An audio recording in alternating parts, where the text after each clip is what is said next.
Selamat malam, perkenalkan nama saya Andre Palenti, NIM 2110417468, kelas 4 pagi, mata kuliah Perilaku Organisasi, dosen pengampu Pak Adi Mursalin SEMM. Baik, pada video kali ini saya akan menyampaikan hasil ringkasan saya, yaitu tentang bab 2, kedudukan manusia dalam organisasi. Kedudukan manusia dalam organisasi. Sebagaimana dikemukakan pada bab sebelumnya, bahwa manusia adalah faktor utama yang sangat penting dalam setiap organisasi apapun bentuknya. Menurut Nawawi, mengemukakan bahwa manusia adalah makhluk ciptaan Tuhan Yang Maha Esa, yang kompleks dan unik dan diciptakan dalam integrasi dua substansi yang tidak dapat berdiri sendiri. Substansi pertama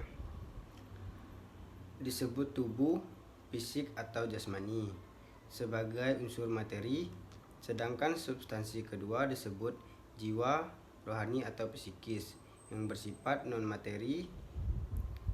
Selanjutnya dikatakan Nawawi pada tahun 2007 bahwa dalam keterpaduan kedua substansi itu, manusia menjalani hidup dan kehidupan yang kompleks dan unik. Salah satu keunikannya yang mendasar adalah kehidupannya yang dibekali dengan hakikat kemanusiaan atau manusiawi yang terdiri dari yang pertama, hakikat individu. Setiap individu menyadari identitasnya yang tidak sama secara fisik dan psikis dari individu yang lain. Wajahnya atau bahkan hidung, bibir, mata, dan lain-lain sebagainya, sebagian dari wajahnya tidak pernah sama dengan individu yang lain. Jalan dan gaya pun tidak sama. Demikian pula kemampuan psikis atau jiwa berupa bakat, inisiatif, kreativitas, proses berpikir, sifat-sifat kepribadian atau riang, pemarah, pendiam, dan lain-lain tidaklah sama dengan satu yang lain. Dalam perspektif inilah, maka tidak seorang pun manusia sebagai individu yang menginginkan perlakuan tidak manusiawi, baik dalam status atau kedudukan di dalam masyarakat. Misalnya, tidak seorang pun menyukai dicaci, dimaki, dan dihina di depan orang banyak. Atau tidak ada yang menyenangi dilecehkan, dicurigai, diabaikan, disisihkan dari pergaulan, dan sebagainya. Yang kedua, hakikat sosialitas. Salah satu kepentingan tersebut berkenaan dengan aspek kehidupan sosial ekonomi yang mendorong manusia membentuk organisasi kerja untuk memperoleh penghasilan guna memenuhi kebutuhannya. Di antara organisasi yang dominan dalam kehidupan masyarakat modern disebut perusahaan atau badan usaha. Di dalam organisasi itu, setiap manusia yang menjadi anggotanya selalu berharap dan berusaha untuk dapat mewujudkan seluruh hakikat kemanusiaannya. Yang ketiga, hakikat moralitas. Ini berarti bahwa terbentuknya suatu organisasi dalam kehidupan didasari oleh hakikat kemanusiaan, dengan kata lain bahwa manusia beraktivitas di dalam organisasi, berusaha mengaktualisasikan ketiga hakikat kemanusiaannya, agar dalam menjalankan hidup dan kehidupannya bersifat manusiawi. Oleh sebab itu, setiap individu di dalam berorganisasi seyogyanya mengenal eksistensi dirinya agar tidak dapat menyesuaikan diri dengan lingkungannya sesuai dengan harkat dan martabat kemanusiaannya.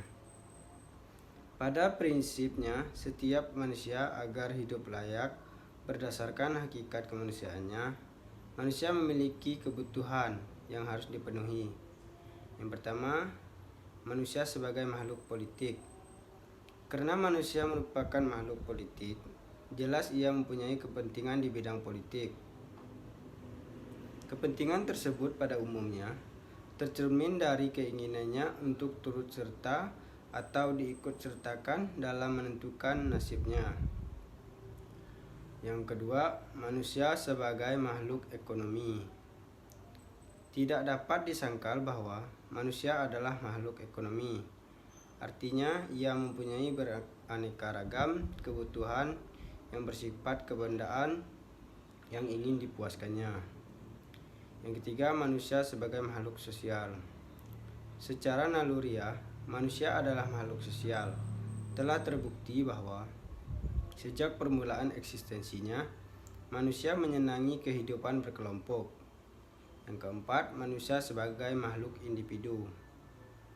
Berbagai cabang ilmu sosial memberi petunjuk bahwa manusia, di samping sebagai insan ekonomi dan insan sosial, juga tetap merupakan individu dengan jati diri yang khas. Yang pertama, menurut Chester Bernard, organisasi adalah sistem kerjasama antara dua orang atau lebih. Yang kedua, menurut Edwin B. Pilivo menyatakan bahwa organisasi adalah sistem hubungan sumber daya yang memungkinkan pencapaian sasaran. Yang ketiga, menurut James D. Money berpendapat bahwa organisasi adalah setiap bentuk kerjasama untuk pencapaian tujuan bersama. Yang keempat, menurut Gito Sudarmo mengungkapkan pengertian organisasi adalah suatu sistem yang terdiri dari pola aktivitas kerjasama yang dilakukan secara teratur dan berulang-ulang oleh sekelompok orang untuk mencapai suatu tujuan. Yang terakhir, menurut Nawawi menyatakan pendapatnya tentang pengertian organisasi dari dua segi, yaitu yang pertama, pengertian dinamis, proses kerjasama sejumlah manusia atau dua orang atau lebih untuk mencapai tujuan bersama. Dinamis dalam arti bahwa kerjasama berlangsung secara berkelanjutan atau proses yang selalu mungkin menjadi lebih efektif dan efisien. Sebaliknya, juga semakin kurang efektif atau kurang efisien. Di samping itu, interaksi antar manusia di dalam organisasi tidak pernah sama dari waktu ke waktu. C. Perubahan paradigma organisasi. Dalam perkembangannya, organisasi telah mengalami perubahan paradigma, mulai dari paradigma klasik, paradigma human, dan paradigma kolaborasi. Rancangan organisasi pada generasi ini adalah yang pertama, orientasi pada efisiensi yang tinggi. Yang kedua, sistem otoritas dan kendali yang sangat hierarkis dengan rental kendali yang sangat sempit. Yang ketiga, prinsip-prinsip spesialisasi, sentralisasi, dan formalisasi sangat ditekankan di sini.